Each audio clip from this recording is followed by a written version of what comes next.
Hello and welcome to Orin-X. In this video we will talk about the JavaScript Fundamentals.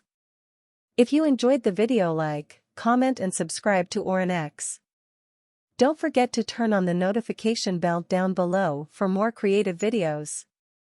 In this video we're going to be discussing the basics of the JavaScript programming language, including variables, data types, control structures, and functions.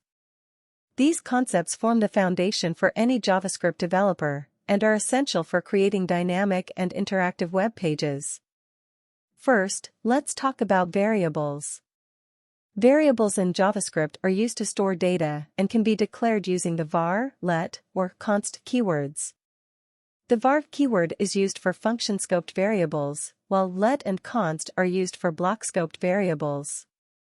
It's important to understand the difference between these scoping mechanisms as it can affect the behavior of your code.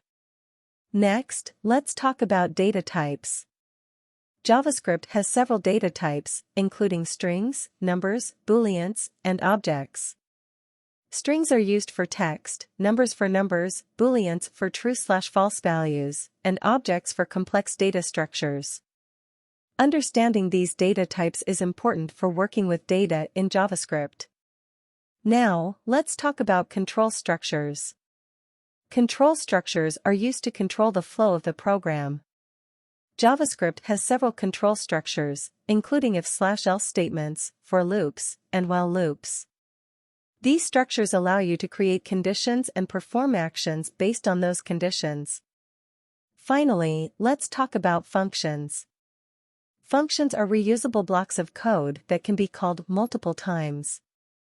Functions are used to organize and structure code, and can accept parameters and return values.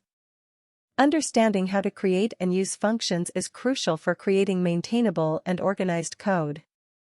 In summary, JavaScript Fundamentals is an essential concept for any web developer to understand.